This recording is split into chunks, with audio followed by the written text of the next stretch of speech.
Actually, we got a good group of brothers in here. We got like 30 brothers here in the Moab Center. So really trying to do some good work to build community here and produce some capitalize on the black male excellence that we have here in San Antonio and also across the state of Texas. Legends Lunch is presented by Entrepreneurial Appetite, and Entrepreneurial Appetite is a series of events dedicated to building community, promoting intellectualism, and supporting black businesses. I don't want Entrepreneurial Appetite to overshadow what Legends Lunch really is, though. Legends Lunch is really just a gathering of brothers, myself, Uchenaya Ogba, Alex Bailey, James Cooper, Josh Scott, and Leroy Adams, who all just decided to come together and eat lunch. Literally, the first time I think we did this was the day everything got shut down. We were sitting in Tank's Pizza, and we got that emergency notice, everybody go home during COVID. And so now that things have opened back up, we continue to meet at Tank's Pizza the last Friday of every month, just for some community and some fellowship. And once a quarter, we hope to do a special event like this, Legends Lunch. And so I want to invite you all to be in discussion with actually the guy who's the co-founder of Entrepreneurial Appetite. Jason Bailey is a highly educated, astute brother here in San Antonio. I thought he would be the perfect guy to facilitate this conversation because of his familiarity with Preston James, founder of DivInc, an incubator, a nonprofit incubator in support of black, minority, and women-owned businesses. And I have to say this before we get into the conversation, that I've never really met Preston before, but I remember him speaking at the Collegiate Black Male Retreat, which is sponsored by the University of Texas at Austin. And when I thought about who could be the perfect person to be our first guest speaker, he came to mind because here is an older brother who took time to go meet with some younger brothers in the woods and talk about venture capital, angel investment, tech businesses, the economic gap and how entrepreneurship is key to closing that gap, closing that debt. And so I appreciate him being here with us today. I also want to add that my observations of this brother are that he transcends generations, right? So for someone like me, Preston's probably like 15, 20 years older than I am, but I saw him speak at Houston-Tillotson University at Afrotech. And he was moderating the conversation, and one of the co-founders of Afrotech, they just got $65 million, right, to invest in black and minority-owned businesses. And they're like my age, in their mid-30s, right, early 30s. And then another woman, Omi Bell, shout out to North Carolina A&T because we both went to A&T. She's up there, and she's doing big things with black and brown women, with Black Girl Ventures. And Preston said, I'm going to learn from these people as much as they can learn from me. And so one of the things that I recognize here, one of the gaps that we've seen among black communities here in San Antonio is that for millennials and Gen Z is that there's a feeling that there's not this intentional investment and pouring into and willingness to learn from each other intergenerationally that we've seen Preston do. So Preston, I appreciate you being here and being an archetype for that. And so without further ado, I'm gonna turn my mic off and I'm gonna switch it to the brothers who are gonna be in conversation today. Thank you all for joining us here. Jason Bailey, the floor is yours. Appreciate it. I think where I'd like to actually start a little bit is to say a little bit more about Preston. So Langston did a good job talking a little bit about how he came across you, what he knows about you, but I did a little research too and felt like I should give you a little bit of a bit more of a shout out there. So Preston L. James II has more than 25 years of tech sales and tech leadership experience. And so, many of us work in individual verticals, whether it might be government or education. When I did some research on Preston, I saw that not only government, local, federal, education, medium-sized business, large business, a variety of different verticals in a variety of different fields. And I thought that it was really impressive over a 25 career to be able to have that breadth and span of work. And today, as Langston mentioned, Preston serves as the co-founder and CEO of DivInc, an accelerator and essentially accelerator organization and family or community that's focused on BIPOC businesses and opportunities for startups and so forth like that. And I wanted to say a little bit about kind of some of the outcomes that have come out of that organization so far. Based on my research, I'm sure there's some updates here. So 73 startups through the accelerator, 100 founders, $14 million investment raised, 422 jobs created, and $4.8 million in revenue generated. And so this is a real impact, right? This is not like hypothetical. This is not potential. This is like potential in action. And want to give you those kudos before we start our conversation there. And welcome you and thank you. Thank you. Thank you. It's a pleasure to be here. Yeah, so I'm ready. I'm ready when you are. All right, let's do it. All right, so I think where we can start is a little bit, learn a little bit more about your superhero origin story. So where'd you grow up? How'd you grow up? Yeah. And the final question on that one is, how did that path take you to technology? So let me just start. So first and foremost, thank you for being here. This is actually it's special, right? I mean, I don't want to trivialize what you guys have accomplished here. And when I was told, yeah, we want you to come on down, and understood what was taking place, I was like, let's go ahead and hit that accelerator and get on down there, right?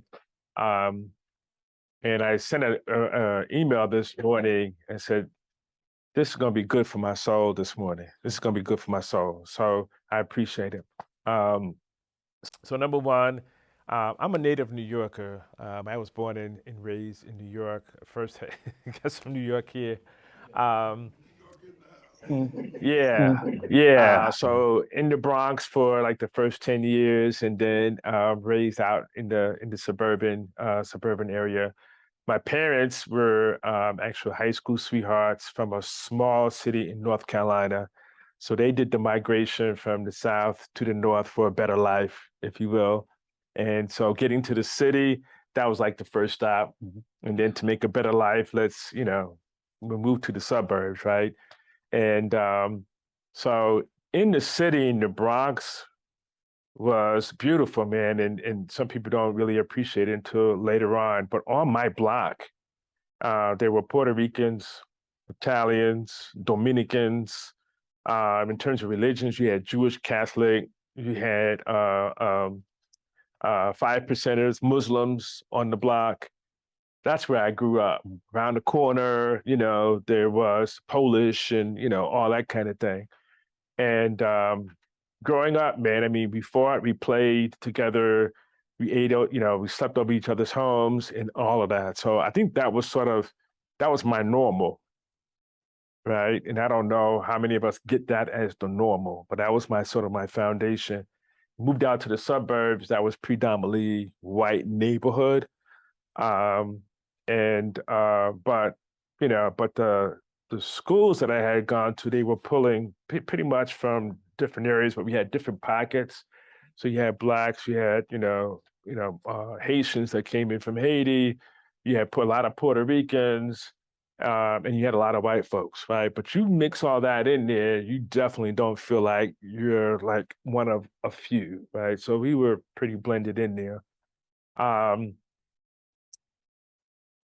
For me, so let me just fast forward a little bit, and this might not be overly unique. My father passed away when I was 13 during the Christmas holiday, and it took me a while to understand that, right? And then my mother passed about 10 years later, so I was roughly about 22, 23. It was myself, my sister. I have a younger sister. She's 8 years younger than me. After my father passed, I went through a pretty interesting period. I think I was just angry, and did something stupid, got busted for shoplifting when I was out with my boys at the mall. And that feeling of being handcuffed, sitting in the back of a police car, I was like, I don't want to have this again. And my mom got me out. She fought for me. I don't know what she did, but no charges or whatever. And then she's like, we need to get you right. And she needed to get right too, because she just lost her husband. She lost her high school sweetheart. You know what I mean? And so she had to do what she had to do. I was talking to Alex a little bit earlier. I went to summer camp that summer with some white family friends of ours. They had like 5 children, and they used to go to this summer camp. And I went there that summer, and I will tell you that that was a game changer for me. It just took me out of the day-to-day element of being in the house where you live with your father, and just gave me a whole different element, and set me on the right path, if you will. So that was that. I went to school, college, Howard University in DC. Wait for those applause, right? So at least I got New York, right? So I went to Howard. It was really interesting. Most of my family is from the South, right? So back in that day, most of them went to HBCUs. So I had Elizabeth City, I had North Carolina Central in the family, I had Norfolk State in the family, and my uncle had by chance gone to Howard for grad school. He went to NCCU for undergrad, and he went to Howard for grad. And when that time came, my mother had gone to Hampton as well as my aunt. When that time came, it was Howard Hampton, Howard Hampton, Howard Hampton. And my uncle pulled me up one day. He's like, you need to go to Howard. And I said, what's up? What's special? What's special? He said, everything. So I said, okay, all right, okay. So I was blessed to get accepted to both Howard and Hampton. Went down there on a bus trip with the school. And it was funny, but it was sad at the same time, because it was all the Black students in the African American group, whatever. I don't know what it was called at the time, but we all went down there in a bus trip to DC. We got there, I think it was like March. It was warm. The campus was lit up, right? And I know we looked like a special education bus, because everybody was at the bus window like this, looking. The girls were looking at the brothers were looking at the sisters, and like, I'm going here, I'm going here. And I was the only one on the bus who had been accepted at that time. Everybody else like, oh, I'm going here. And I looked, I said, you've been acting a fool for the last 4 years. You ain't got no path to college right now. You should have done what you're supposed to do. But I ended up going to Howard based on that trip. I wasn't up on the window because I knew I was going to be there. You're going to be there anyway. Dudes coming back talking about, I got so-and-so's number, whatever. I said, man, I'm going to be here for 4 years, so I got you beat. So I went in major in mechanical engineering. And here's the crazy thing, right? This might be a lot of us too. I played hoops and, football, whatever, and I wanted to play hoops in college, so I thought I may have a chance at Howard. That didn't work out. Math and science is what I was strong in. And at that time, there wasn't a whole lot of flexibility. You good in math and science, you do engineering. So I did that, didn't really like it. And started taking some classes in School of B and all of that. So anyway, graduated from Howard, but my mom had died my last year. And so I didn't take care of what I was supposed to take care of in terms of, getting your applications in and applying for jobs and doing interviews. So I graduated mechanical engineering with no daggone job. And so I was like, dang, this is crazy, right? So anyway, long story short, man, I just started working my way through odd jobs or whatever for 4, 5, 6 years, whatever it was. And I'll tell you a funny story. One of my jobs that I had taken was a small company that had like 2 floors in a building. And I was offered a job, 16 grand. I got a mechanical engineering degree and I'm making 16 grand. My mother would be slapping the hell out of me if she knew that, right? Yeah. But I just said, let me just get something going. And another company, I was getting recruited for something, whatever. I took this other job and applied and I got it. And it was basically offering $10,000 more. So I'm like, oh, hell yeah, I'm going to take the $10,000 raise. But the company I was with was offering this white piece of paper, right? That says you sign this and you get, stock options or whatever. And I was like, boy, I don't stock options, and, does that pay the bills? So I'm like, no, I'm gonna take this $10,000 raise. And I left the company. 3 years later, that company, and some of the old heads might know this, the younger folks became America Online. Wow. Y'all are feeling me. Yeah. Yeah. Do I have to say it again? Okay. So that was America Online. The guy who ended up being the CEO was the senior vice president of marketing when I was there. And I was able to just walk by, holler at him at the office. Yo, Steve, what's happening? Yeah, it was good, whatever. And I left, and that became America Online. So it had a pause. I always have to pause telling that story because it can be painful. Yeah. So some years later, I joined another organization, I did well there, got some certifications or what have you on the tech side, doing federal sales. So I had ended up joining a company that became the largest federal tech reseller. And as a result of that, eyeballs are on you if you're on the federal side. And so some guys that I was working with had left and gone to Dell Technologies, what is known now as Dell Technologies. So they went to Dell, I went somewhere else. Ran into each other one day at a federal agency. They're like, yo, Press, yo, what's that? What happened? So go, man, we gotta, you thinking what I'm thinking about, Preston? And these two are like freaking frat, man. They were just like, these two together were like, I'm like, no, man, y'all about to get in some mess. What are you talking about? And those two basically recruited me to Dell. And I joined Dell in 1993 out of Washington, D.C. And when they shared the white paper with stock options, I still wasn't sure what it was, but I'm damn sure going to sign this one. So I signed that one. And so my journey with Dell was from 1993 to 2014.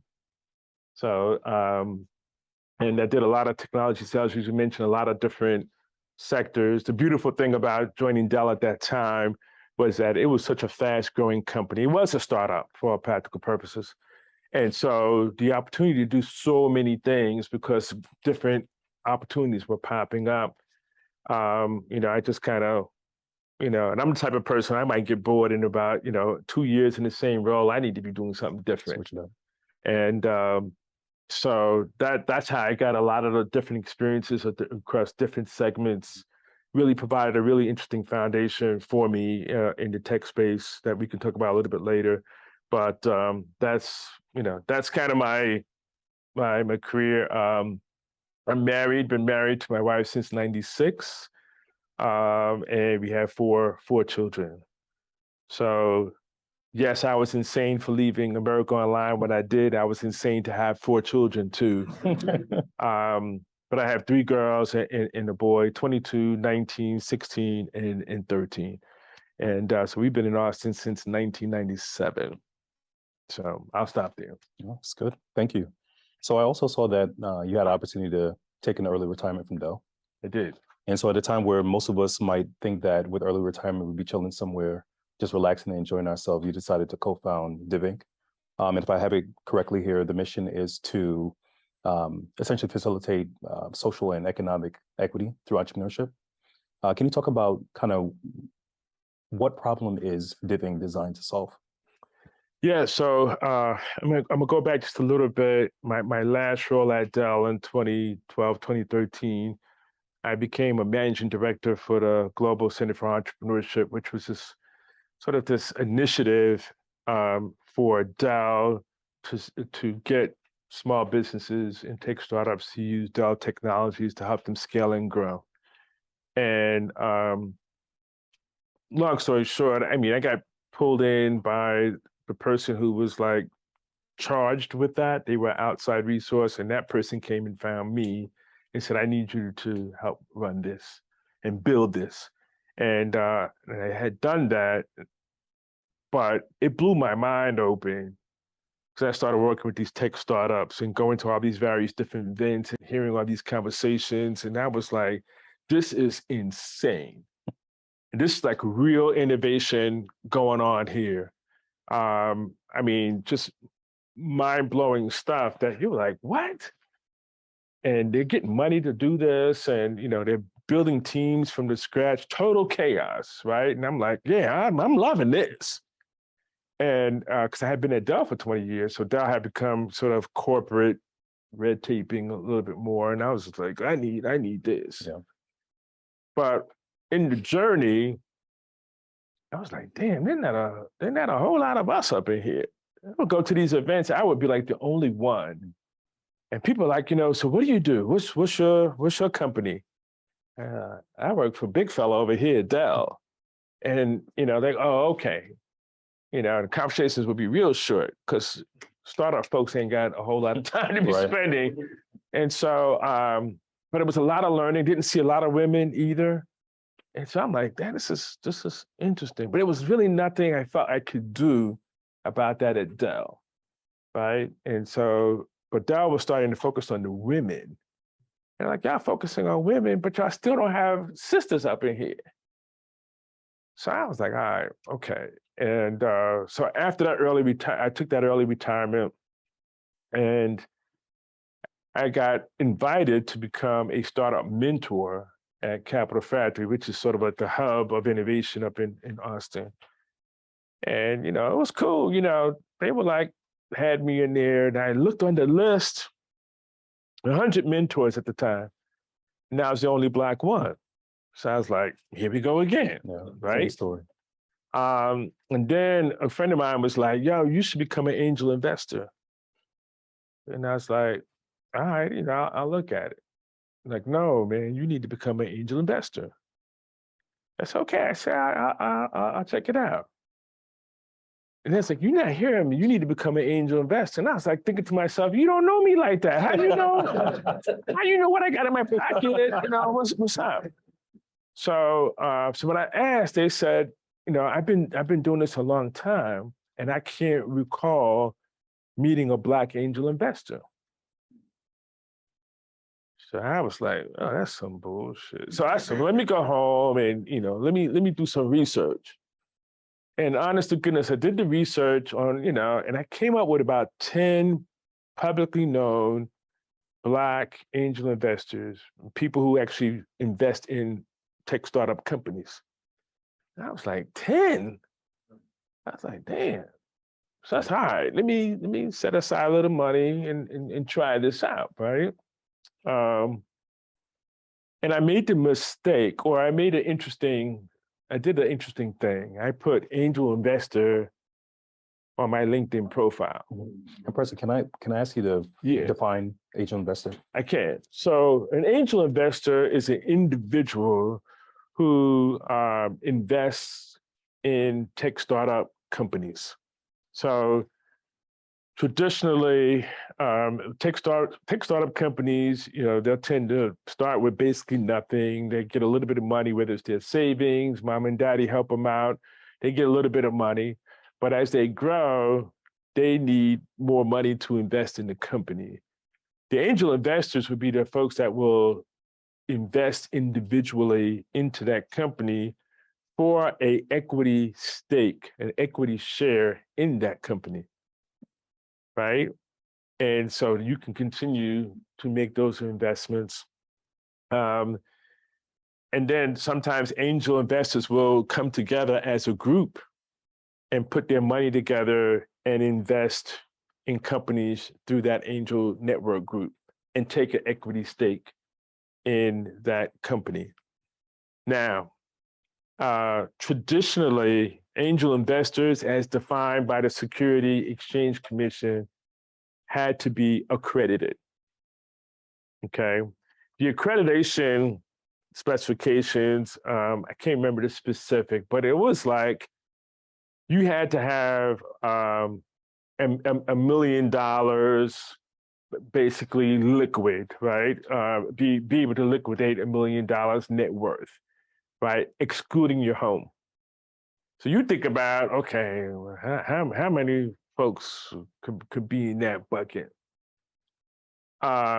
And so that's what Angel now, since I think it was 2017, 2018, that accredited investor category still exists, but crowdfunding and other platforms have become available where it's not required that you meet that specification. So basically anybody can be an angel investor, right? Depending on how much the company is saying is the minimum to invest in a company. But now there's platforms you can invest $1,000 into a company and get a small stake in that company. So that's what that is. Hopefully if you guys have questions, I'll be more than answer. So I became an angel investor. I got a lot of calls from all over the country, mostly Black folks, white folks too. They were like, have no shame. You got money? I'm calling you. But me as a Black angel investor, clearly it was like, go talk to Preston. And so I got a flood of people coming to me. The other thing that happened too was the Angel Network in Austin came and asked me to become an angel investor in their club, in their angel network. They had 125 members. I joined, of course, once again, I'm the only Black person in that angel network group. But here was the beauty of it. There's a couple of things. One, to be honest, I didn't know how it all worked. So I just went up in there and I just watched and listened. Let me learn the questions that are being asked, the processes, how they do due diligence, how do they make a decision, right? So I was basically listening and learning. And what I thought was interesting was that my background allowed me to be able to say, that's a damn good company. Because I had been in all those different sectors. And I can say, oh, that's definitely needed, right? Oh yeah, I have 3 girls. Yeah, that's definitely a product or something. So that natural know-how came into play. Plus I'm learning from this group, right? And how this process works. The other thing I learned too was the companies that were coming to pitch to them, because it's open. Anybody can come and pitch. But the folks that were coming to pitch didn't look like us. And if they did apply, they never made it to the round where they actually got in the room. And I was like, this is crazy, right? And so I'm like, okay, we gotta fix this. So I said, okay, why don't I get an angel group for Black and brown founders? Let's do that. And so, believe it or not, I had a meeting with the guy that started the Angel Network in Austin, white guy, Jamie Rhodes, good people. Not only did he start the one in Austin, but he started angel networks all across Texas. So he was like sort of like the guru. And he's like, Preston, I want to help you start an angel network to invest in Black entrepreneurs. Because that's what I was talking about. I didn't know how to do it. He said, I'll help you. I said, okay. I was like, I don't know what I'm getting into. But what I was after was, we need access to this investment capital because we're not getting access to it. And not only that, we need to be able to bring our capital and invest in ourselves. right? And so I started the angel network, and let's just say it did not come to full fruition, right? We got to about 6 or 7 investors. My mistake was that I tried to make it exclusive to Black and brown investors. In Austin, there is not enough. In 2014, there were not enough of us to do that. So just like any entrepreneur, you have to go understand your market. I didn't do my market research, so my business didn't fly, right? But we had a core group, but it just wasn't enough capital.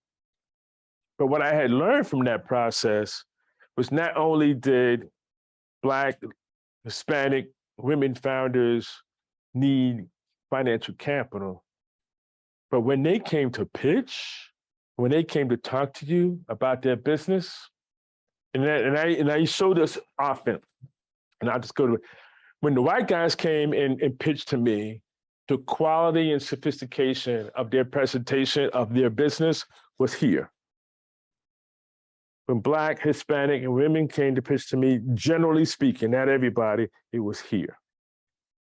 And I was like, why does this gap exist? So now I got another problem. Not only are we not getting access to financial capital, we're not talking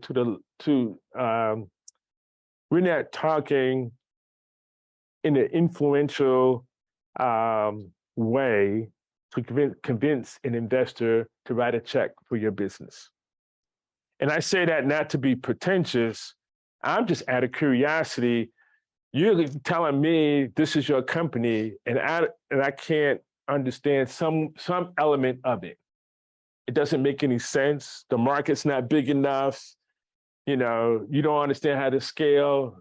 You don't have the right expertise. The revenue model doesn't make sense. And so people, brothers and sisters, used to get mad at me, man. Just mad at me. And I'm like, doggone it, why you? I'm trying to help you, right? And so it was this dynamic, like, okay, you might be on to something, but you're not articulating it in an effective way. So how do we fix that?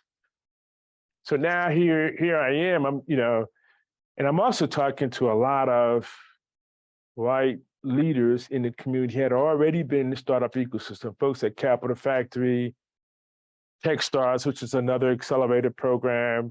And I'm talking to these white leaders. It's like, yeah, man, we're trying to get more diversity out here, but there's just not enough.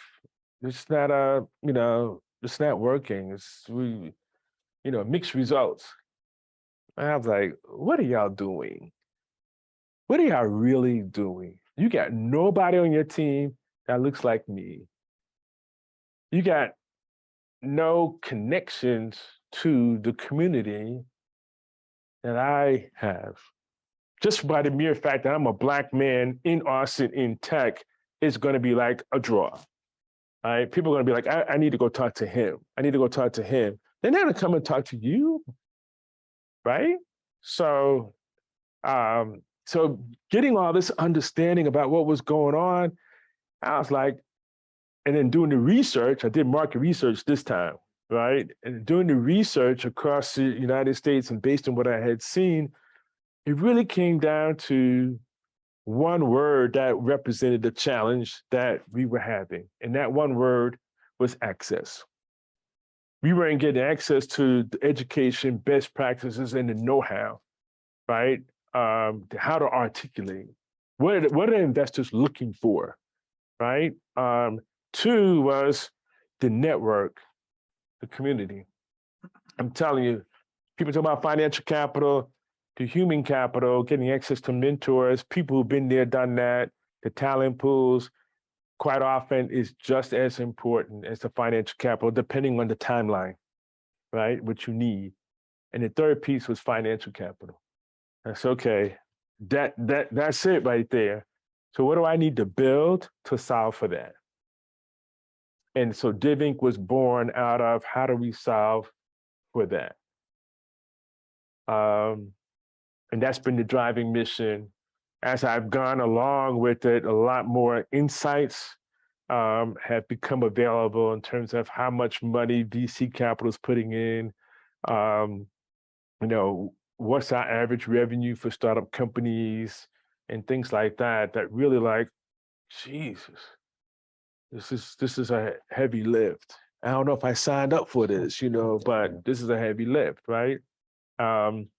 So DivInc was born out of that, and our signature program is an accelerator program specifically for BIPOC women startup founders at the early stage, specifically at the early stage. And that ideation, a little bit past ideation, where they understand what their product is, they understand what their market is, and they're trying to get their early revenue, or they have some early revenue and they're trying to really kind of tighten that up so that they can grow and get more revenue. And so we were born out of solving for that, because at the time, most of our companies were at the early stage. Everybody was coming in talking about seed investment in Series A and Series B, which I'll explain shortly. That's big money, but you gotta go drive a lot of revenue to go get that big money. So if everybody's talking here, who's helping the folks who are going to be the next row of innovators and can't have access to the networks? They don't know how to access the networks, right? So DivInc was born out of that. That's helpful.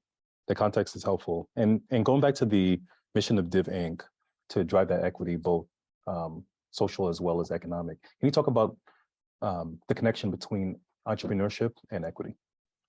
Yeah, from my perspective, you look at some of the challenges that we see in our communities, and a lot of it comes down to, economic mobility and financial, right?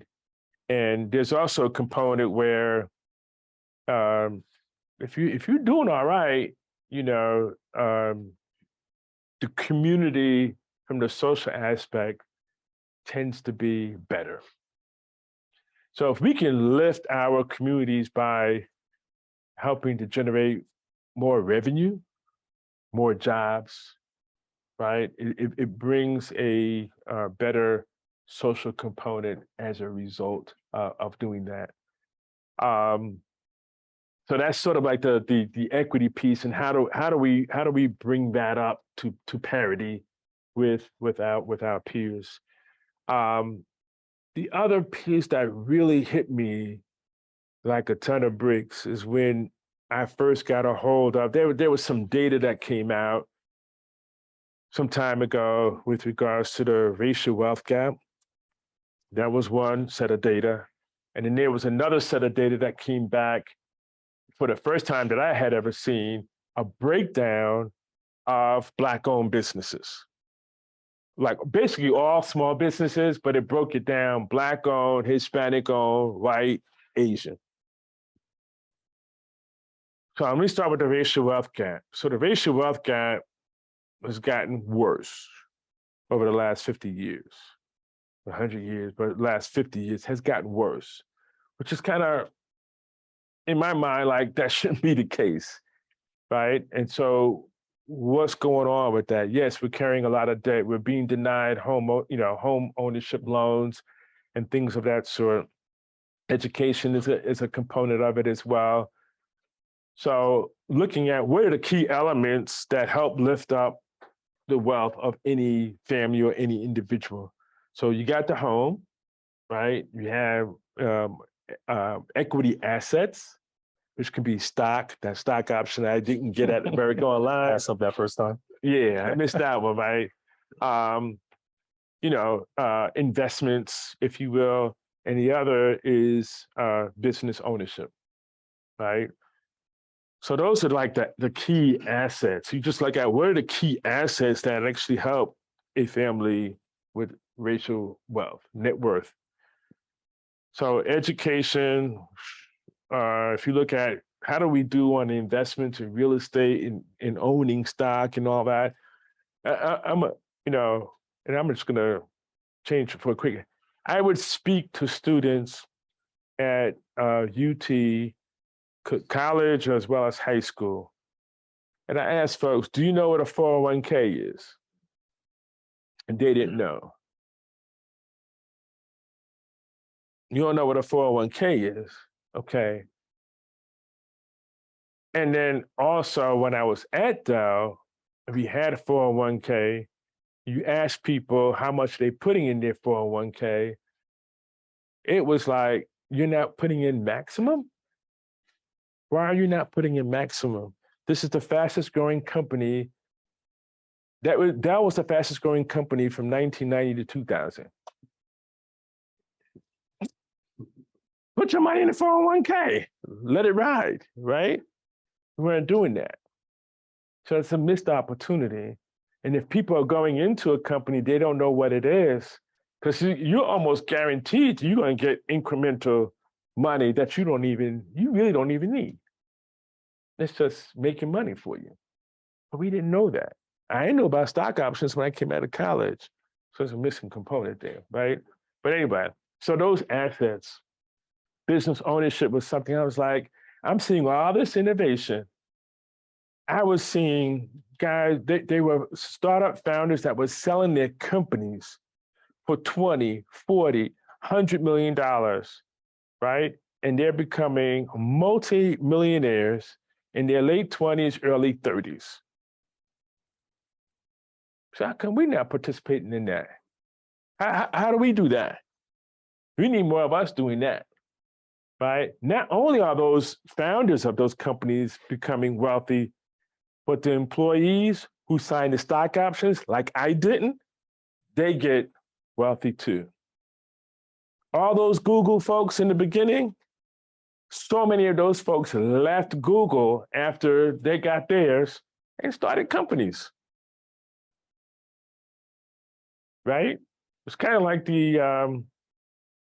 most of us probably follow NFL football, basketball, whatever. It's like you have this head coach and they have these assistant coaches, and those assistant coaches go on to become really great head coaches.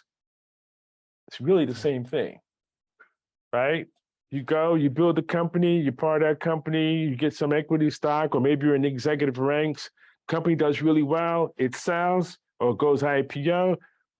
Money trickles down. What's next? And then you just probably created 10 millionaires like that, right? And there may be one out of, I don't know, 100 companies or 1,000 companies, but we need to be in the arena. We need to be playing in that space. It's not for everybody though, right? So that was the aspect of that business ownership. Now, I will say this, a startup company, because there is investment in that company and there's equity stake in that company, there is a value associated with that company. In order to make an investment, right, there's got to be some numbers associated with the company. So if you build a company, and some of you are entrepreneurs today, if somebody says, what is the value of your company? You should have an answer. Whether it's a startup or whether it's a non-tech, you should have an answer. Why? Because if somebody wants to buy your company, you should be able to say, my company is worth X. In the startup world, it's basically already stated, right? Because of the investments being made on the paper, there is a valuation associated with that company. That company is your asset. That stock that you have in that company is an asset. You are able to claim that as value, as part of your net worth. So the more of us that build companies that have a valuation, right, the net worth goes up. If you have the opportunity now, and this is different too, and this was really, really different for me, is that people were building these companies to sell them. When I first started working at DivInc or talking to Black entrepreneurs, like, hey, hell no, I'm selling my company. I put blood, sweat, and tears up in here. I ain't selling no damn company. Why would I sell my company? Instagram got $1 billion. Yeah. Let's see. If someone want to give you 5 million, you probably put 250,000 over time. Your company, maybe they may want to pay you 2, 3, 4, 5 million. I don't know. Maybe it's 50 million. Why not? Then you can decide whatever the hell you want to do. You want to retire and chill? You want to go try to do it again? Our white counterparts usually sign up and do it again. Why? Because it's a little bit easier because they've already been there and done that. They've made all the mistakes, right? They know all these people, so their best practices and know-how, they understand that. Their network, they got that. Financial capital access, they got that. So those barriers have been removed, right? So I think it's a really interesting opportunity. Then you throw job creation, right? And revenue generation. So wherever your business is in the community, if you're generating revenue, that's probably some tax revenue for the community, right? So it's all kind of like a win-win situation. And more of us need to get into that innovation space. So we're gonna do a little bit of definitions here, because I know that, obviously we have people from a variety of different backgrounds, people on the phone. So in our community, in terms of starting businesses, we tend to do the barbershops, the beauty shops, the restaurants. Like, how does your definition startup differ from those types of businesses? Yeah, so let me do this. So there are a lot of services businesses that they're not necessarily innovative in their approach, but they're services based. And you can go find a community where your service is needed, and there's a good market for that. But it's probably going to be more local. Maybe it's regional, service. Maybe it's even national. But it may be more services oriented. Whereas a tech startup is really coming in from a mindset of, I'm solving a problem. I'm using innovation to solve a problem or a challenge or an opportunity. And so it's typically it's a big idea. It should be a big idea where it's like, that ain't happening. It's not happening. It should be that kind of idea. And versus a services, it's like, yeah, we're providing, X type of services, consulting or whatever. Usually you're using your expertise to go build a business and go build your brand. Whereas a tech startup is, I am going to solve a problem. And it may be, so you take something like Uber, right? If somebody said, yeah, we're going to do ride sharing. I know when I first heard about ride sharing, I was like, oh, hell no, I'm getting no damn car with no stranger, right? But they knew the technology that was coming, and they had some sort of negative experiences with taxis, right? And they, did their research and whatever, and they sort of like pulled this thing together and said, yeah, we're going to do this sharing concept. It changed the whole game. It changed the whole game. I'm like, damn, Airbnb, you're going to just start renting out your home to some folks who will come. What? Hell no. They're coming through me first, right? Airbnb got you. The folks are making a living off of Airbnb. Right. Those are really innovative type of deals. Very big, typically very big ideas, big markets, talking about multi-billion-dollar markets. And investors in tech innovation companies, if it's not a billion, 2 billion, 3 billion plus, they're really not interested. It's too small. Yeah. So that's kind of how we differentiate. Now, I'm gonna tell you the beauty of this based on the data. I was talking about before, the breakdown of Black-owned businesses. It's old data, but the numbers may not have changed that much. We had, I think it was like 2012, 2016, something like that.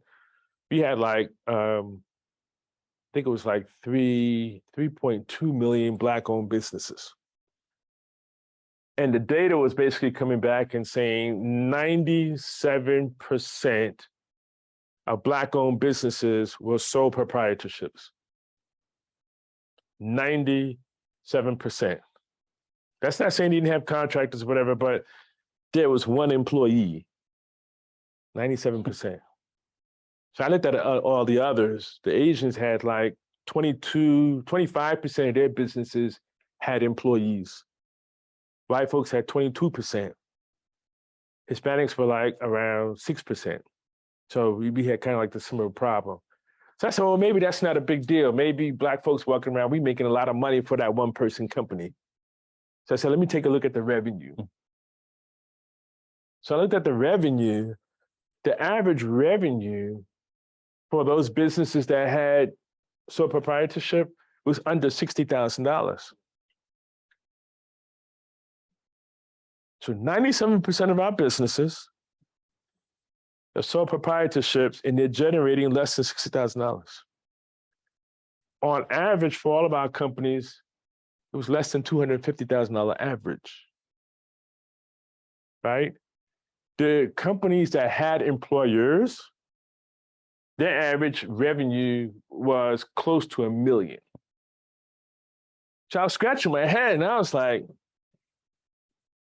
even if you had 3 to 5 employees, your opportunity to generate revenue scaled and grew. The difference between an employer-based business, a Black-owned employer-based business, and the white-owned and the Asian-owned, the difference actually decreases. So I was like, okay, so 3 to 5, 10 employees, your revenues are here. We're drawing some parity now with the rest of the market. But they have way more employer-based businesses than we do. So how do we get parity at that level? So me being an engineer, I'm like, let me do some math on these numbers. And these are a bunch of numbers, right? And I'm thinking, I must be losing my mind. I'm sitting here, I got sheets of paper. And I'm like, okay, what if 20% of 3 million Black-owned businesses, right, generated $1 million and had 3 to 5 employees? The numbers were going through the roof. Billions, hundreds of billions being generated in revenue, millions of jobs being created. Just like that. If we just get to parity, 20%. 20% is 2 out of 10. That's easy math. 2 out of 10 is 20%. I said, damn, can we get 2 out of 10 to create a company, 3 to 5 employees, more than $250,000, then we can change the game. Yeah. How do we do that? So that was part of DivInc's thing too. Like, okay, if I got 10 companies, I want 7 of them to get 3 to 5 at least, right? And start generating some revenue. Boom, let's see if we can do that. Yeah. That's the data. So I want to give Preston, thank you for talking. Yeah. Jason, thank you for facilitating. We're getting close to time. Preston, if you don't mind staying a little bit longer, I know you got to drive back. I want to give brothers in the audience and folks on the Zoom the opportunity to ask at least 3 questions. Sure. Related to what we talked about today, and then I have a final question that I want to ask. So, brothers in the audience, if y'all have any questions, feel free to raise your hand. I do have one from Reverend Naftali Bryant, who typed it in the chat, and you might have already answered it and give you all an opportunity to think of what you may ask. And he's asking from like an education standpoint, what is hurting students in our community as far as their journey to becoming entrepreneurs. So maybe what can we do from an educational standpoint to promote entrepreneurship in that community? Yeah, I think from my perspective, it's got to be exposure, right? We've got to bring entrepreneurship to our students and expose them to it. Now, my story is a little bit different, right? Because I came through and I did the corporate thing, right? So I spent 25 years. I'm not saying you got to come out of school and be an entrepreneur. I'm not saying that. I had to tell students that when I was talking to them, I said, don't go home and tell your parents that Preston said you could becoming an entrepreneur. You throwing your scholarship away now. And again, it's not for everybody, right? But they have to be exposed to what the possibilities are, what they can do. And the thought, I don't know about you all, but I know I grew up, and even as a young, employee at Dell, and constantly ideas would be coming to my mind. Oh man, it would be cool if we did X, Y, and Z. But I didn't know what to do with it. I didn't know where to go with that. I didn't know who to talk to. So that idea goes out the window. 2 years later, 3 years later, there goes that company. Hey, I had that idea first. It don't matter. That person knew what to do by chance. But if they don't know where to go, how to go, who to talk to, then it all falls by the wayside, right? And so we have to provide not only the visibility, but we have to provide a pathway for those ideas to at least be, to play with those ideas, right? To build on those ideas. And I would talk to students at UT in Houston-Tillotson, and oftentimes they would have ideas, but sometimes not necessarily big enough. Like, well, what about if you did this and you did that? And oftentimes they would get scared. No, that's too big. The flip side, though, is I guess in our culture, the way I would try to throw it out there is, if the idea you have is an idea that you can imagine that you can do yourself, by yourself, it's not big enough. If the idea that you have, if you are spiritual, believe in God, and can only be done by His support, that's probably the one. Because it has to be big enough to scare you. If that makes any sense. So we've got to put that out there, and, I got Big Outside over here. He puts his kids out there to get exposure, to grow, to see what's really out there.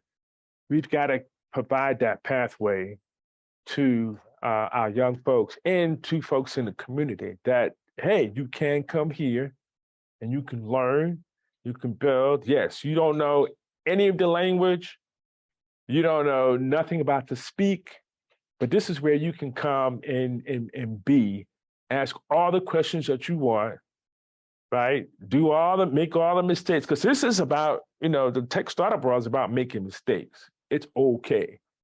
I grew up, I was like, I ain't making no mistakes. I ain't got no flaws or nothing. I'm tight. I'm coming in tight, right? But in the startup world, you need to be making mistakes, right? And it's okay. How do you see, I have a quick question, a quick comment. How do you see government investing in tech entrepreneurs? Are there case studies around the country? Is there a pathway you think that they can be a part of? In terms of investing in companies, specifically Black and brown ones?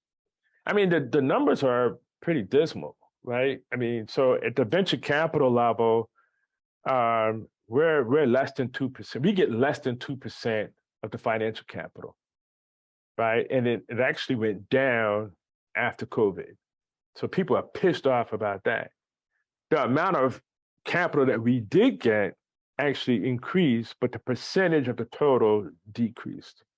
So we're like, don't be fooled, right? Same thing with women. Theirs went down too, so they're pissed.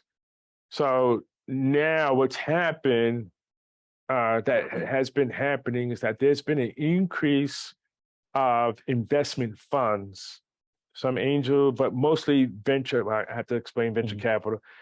Venture capital funds that are investing in Black, Hispanic, and women startup companies. But what about government? Government is coming, it has been coming to the table as well, right? They've got programs, Minority Business Development Agency, the EDA, what does EDA stand for? Economic Development Agency. Economic Development Agency, Small Business Administration. Biden's got some other initiatives going on. So there's money at the government level, but traditionally, historically, man, it's been hard to get some of that to come all the way down, right? But now it's supposed to be money available. The financial institutions, Bank of America, JP Morgan, Capital One, and many other institutions have allocated money to give to Black-owned businesses as well. And I think most of us learned a lot of lessons about the PPP and all of that. But the money has been allocated. Like I'm talking about, I think JP Morgan is in the trillions, right? Over 10 years or something. Bank of America is hundreds of millions, over billions, if you will. So we have to go get that money, right? And put ourselves in a position to get that money. Can I just make a quick comment? So I'm County Commissioner Tommy Calvert. Oh, Tommy, you didn't read the. You didn't read it. We're not doing No titles. I just want to let it for the. I understand. For the there's a reason I'm connecting this stuff. It's a challenge. I read it. Barack, I got it. All right. The reason that I'm mentioning this is to rely on your expertise for expanding the capital with government. I'm going to give you a case study here in San Antonio. There was an innovation district created by Bexar County. The innovation district, excuse me, not district, well, both the district and the fund. The Innovation Fund and the Skills Development Fund, which both of which could help with tech companies and did, help to finance some of the businesses from the groups connected to Capital Factory. So Graham Weston, pretty much every entity that he wanted to have the county invest in, they did. Okay, so millions of dollars over decades of time, about a decade of time. The county was called upon to invest in those businesses. Very few of them were minority owned. I can think of one off the top of my head. And so the challenge is that there, I think, is room with leadership like yours to get some of that pie, investing in Black and brown businesses in the tech sector and other sectors through certain tools. So I just want to kind of plant the seed that we can work on something together. Absolutely. Specifically targeted towards those that are left out of that particular. Absolutely. Absolutely. Yeah, go ahead. So we're gonna do these two questions. We got Vic, then we got Dimitri, and then I'm gonna close it out with a final question. So Preston James, thanks so much for your time. So wealth is a fact of not what you make, but what you keep.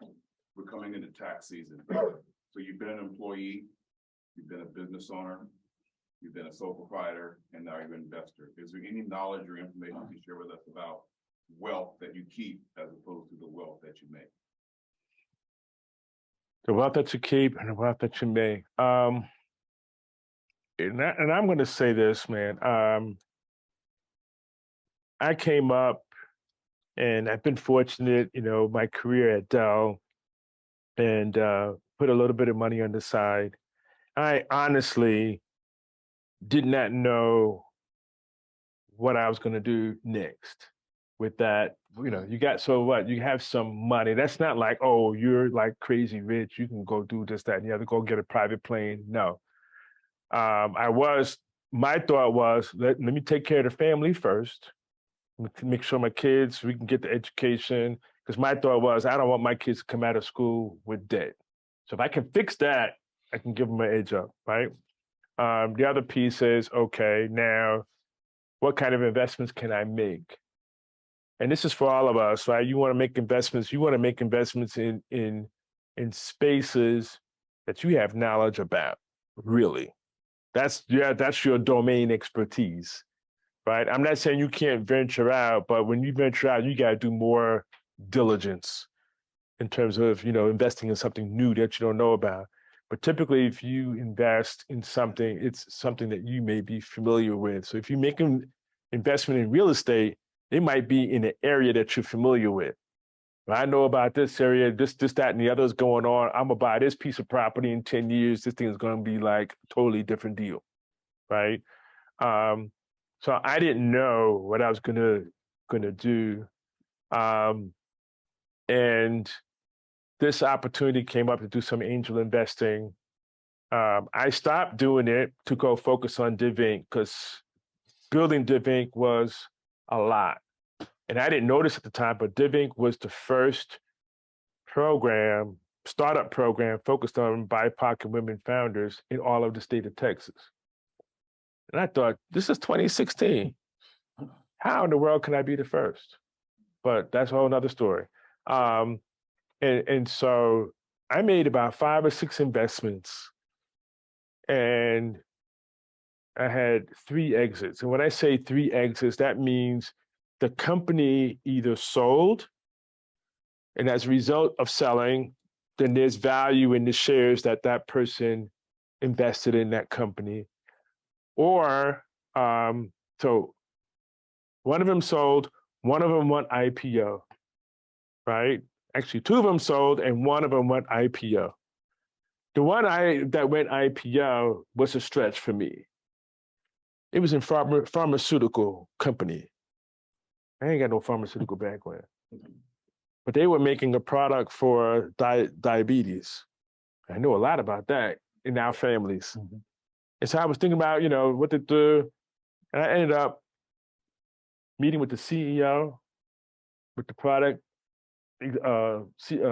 chief product officer, chief technology officer. I examined the product, understood how it worked, understood the market opportunity.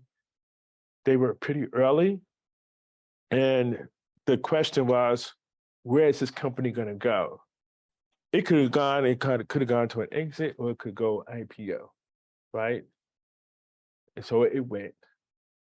All those became totally new experiences for me in terms of what you could do with some of your quote unquote wealth.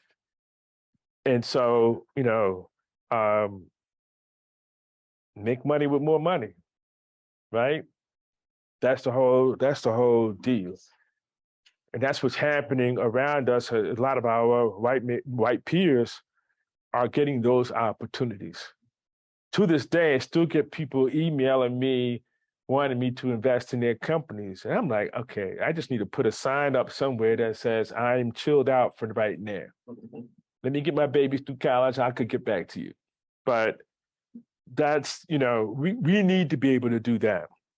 Now, and I'm going to address this too. So DivInc is a nonprofit organization. And it's okay, well, that's sort of, oxymoron. Yeah. And I'm like, okay, like any business, you want to start a business, you want to understand what your revenue model is going to be, how you're going to make money. And here was the deal. We came to the table and I said, okay, how are we going to make money? We can charge the people who come to our program. Well, if I did that, then I'm creating another barrier.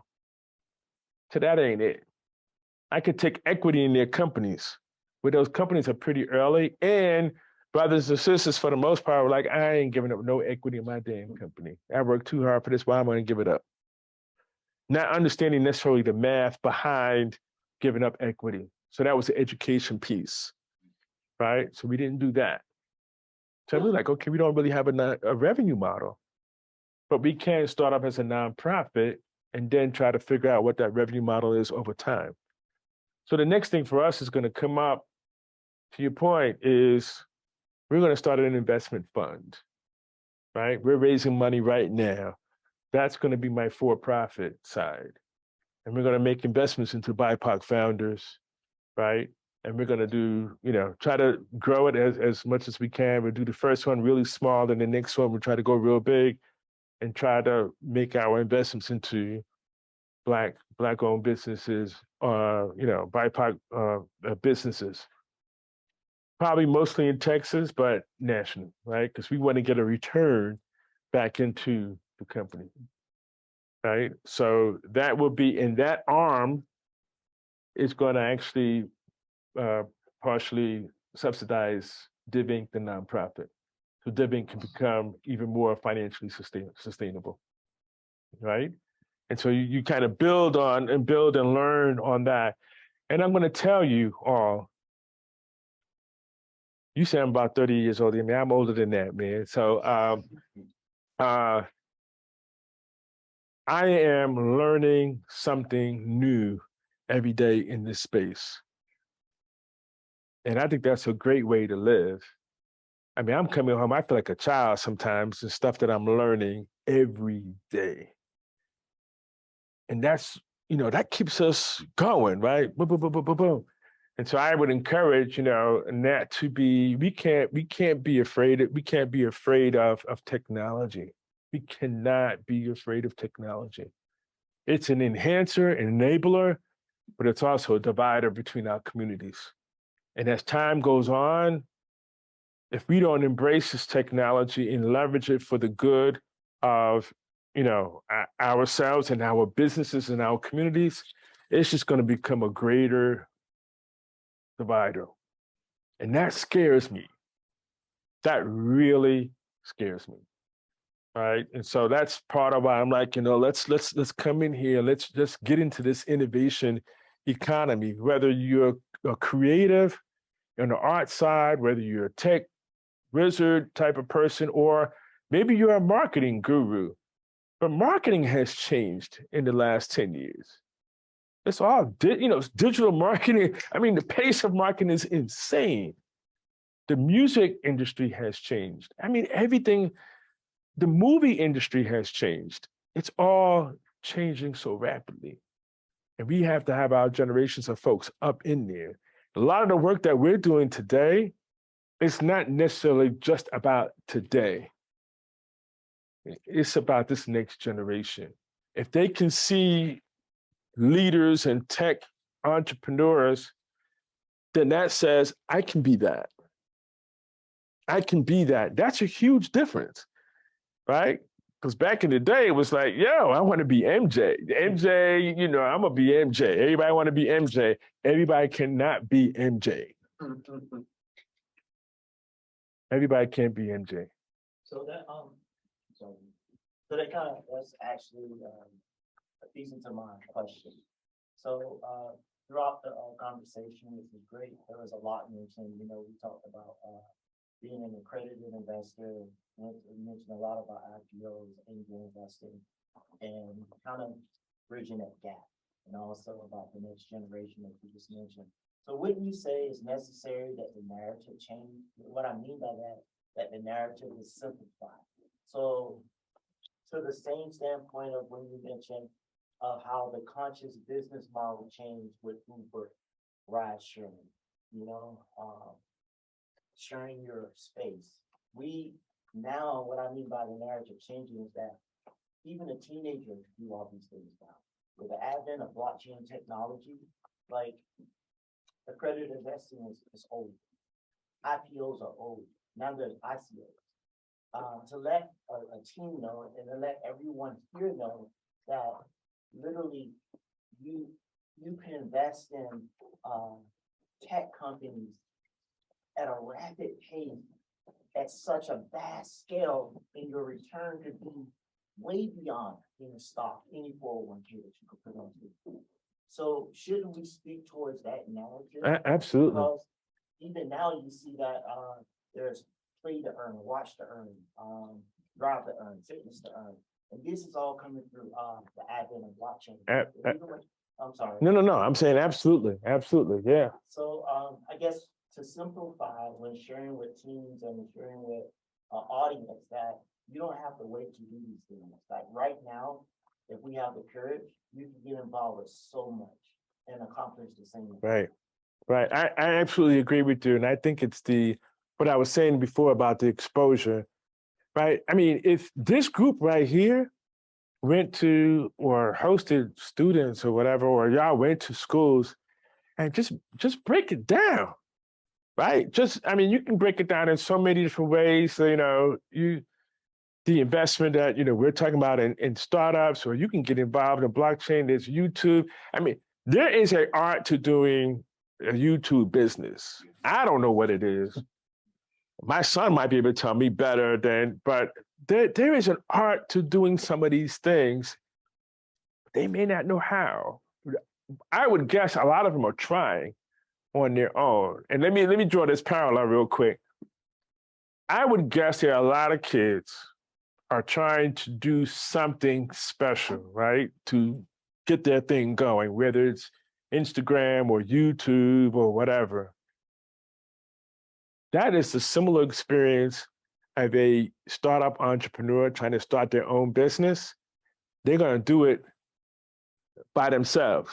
They're going to churn and churn. They're going to keep trying to do this startup, build this, build that. But they haven't gone to anybody that can help them. They haven't asked for any help. So they're churning, right? Not everybody's going to get it as quickly as that person who's making millions of dollars. But if with a little bit of help, you might be able to change the direction of that. They have to get exposure to that help. Where is that help? They probably don't know where to get it. Some of them will figure it out. The other thing I would say too, you're absolutely right. What are the opportunities for them on these various different platforms? I was looking at a platform yesterday, I can't remember what it was called. They allow you to invest in commercial and whatever real estate without being the expert, $1,000 minimum. And I could do a babysitting job, make $1,000, and I can start making investments in commercial real estate at the age of 14. Yes, you can do that. But how do they know, right? So that's what I would say, that exposure. If you did like a series, and just give it to them and break it down, give them that exposure. I'll go to sports even. Name, image, and likeness. Just the other day, a kid broke off his commitment to the University of Florida. Did y'all read this story? He broke off his commitment to the University of Florida because his his 4-year, $13 million deal did not come through. He's 18.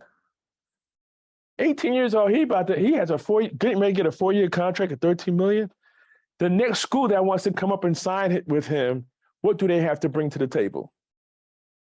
$14 million minimum. At 18 years old. That's crazy. He ain't done nothing yet.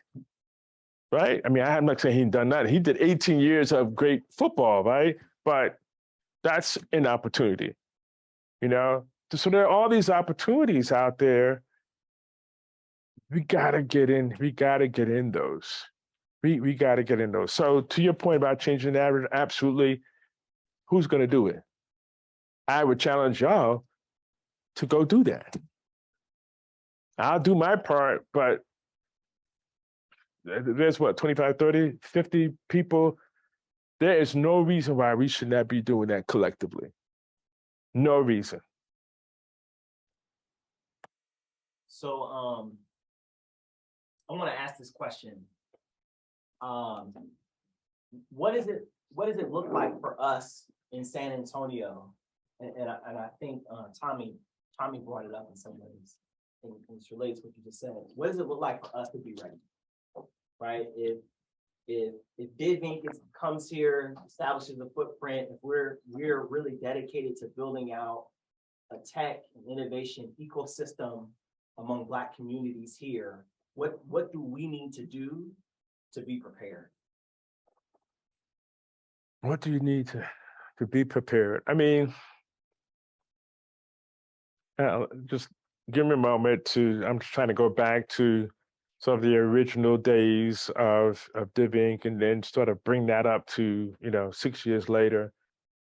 What's being done right now in building this community is so top of mind. right? Because you can say collectively, this is what our community is. This is what the opportunity looks like. Because most people will say, well, there's not enough Black people to do anything significant, I guess. That's what they would say. But you have all these voices and you have all this, diverse experiences. So you already proven that, right? Now, the question is, what do you want to do? And I think I was having a conversation with someone earlier today. You have some very well-intentioned people out there with money, government included. They've been trying a lot of different stuff for a long time. And it ain't working. Most of them are not working. They're looking for leadership. They're looking for leadership. NAACP, I don't know what they're doing in the entrepreneurship space. Urban League, I don't know what they're doing. Black Chambers, I don't know what they're doing. But there is just like a startup entrepreneur, there is a need, there is a problem, there is a need. Come together, let's figure out what that needs to be. If it needs to be, hey, we need to reach out to DivInc and see how we can, maybe bring DivInc here, or we need to, do something that maybe the chambers are not doing that need to be done. Right? Maybe there's a curriculum that we can build, but you probably don't have to build a curriculum because it's probably already built. Right? There's a whole network in San Antonio of mentors and investors and it's all of that, right? It's all here. And for me, it's a matter of an introduction. I can introduce you to so-and-so and so-and-so. Yes, okay. How do we work together and begin to collaborate? So that's I would say that's the second piece, is the collaboration. The collaboration is huge. The people who don't know how to do what it needs to be done for us, they need us to come up to the table as leaders. Right? Now, that's not saying, oh, they're going to be the white saviors. No. Right? It's almost the other way around. We're telling you what needs to be done. And we're saying, if you want to invest your dollars, you invest them here. This is not charity work. It's not charity work. And I said this at a conference last week. People need to stop talking about charity. This is not charity. This is investing in the communities that, quite honestly, y'all screwed over several hundred years ago. You need to invest in that. I put out a word the other day, like people are just screaming and upset that their kids are falling behind after 2 years of COVID. And in my LinkedIn post, I said, now, you screaming over 2 years of COVID and your child's behind. I said, what do you think the impact is of neglecting and declining access to education for 200 plus years would do to a community? You crying over 2 years, I got 200 plus. Right? You promised 40 acres and a mule, and you broke that promise. So therefore, our access to real estate property and the valuation of that real estate property increasing over time, you took that away from us on a broken promise. So now we need to come to the table and talk about investment the right way. And we need to come up with the programs to be able to do that. We need to lead to be able to do that. So that would be my challenge. If you need DivInc's help, if you need my help, please. It's nothing to call and say, hey, this is what we're thinking about. Let us try something. And I would say I'm speaking on experience, and I will let you guys know this, even if we're on camera. DivInc explored going to another city. Organizationally, we were not ready to do so. But in the meantime, we were there, we explored, we actually raised money. But we said, okay, we can't go. Well, the people that we were working with on the ground, brothers and sisters, they were like, well, do you mind if we keep going? If we keep taking what you've already done here and we keep going? They said, no, go ahead. Because we've been working together already. So they already had money in the funnel. All they had to do is really execute some of the programming, and they were off to the races. About 3-4 years ago, we had a conversation about coming to San Antonio. We weren't ready then for sure. But could we do the same thing and help San Antonio build the ecosystem here? And I look at DivInc as an ecosystem within the broader ecosystem, right? The ecosystem that we have is sort of our ecosystem for BIPOC within the bigger ecosystem. Why does that matter? Well, everybody knows diversity drives innovation. And so if we're building this ecosystem within the larger ecosystem, we're actually making the ecosystem better because we're bringing diversity to the table. And we're making it bigger, we're making it better, and we're making it more collaborative. That's the value, and they know that. Now the question is, we got to get them to put their money where their mouth is. So, Preston, I thank you for coming. I appreciate you taking this time. Thank you. We are like way over. I just want to let you all know that coming up, we meet at Tank's Pizza every last Friday of the month. So you all are welcome to join us there during lunchtime, 12 to 2. Come and go as you please. I look forward to extending this conversation so that we can actually start to build something and do something beyond what we're doing here. Next month for Entrepreneurial Appetite, which is kind of separate from Legends Lunch, I host a monthly book club here in San Antonio virtually. We're going to be having a discussion about that book up there called From Here to Equality with the authors William Darity and A. Kristen Mullen. And so if you are interested in joining that conversation, you can holler at me today and we can get you registered. And I actually have the books on sale cheaper than what you can get on Amazon Prime. So thank you all for joining us. We look forward to extending this conversation moving forward. Appreciate you brothers showing up today. And those of you online, thank you for joining as well. Appreciate you.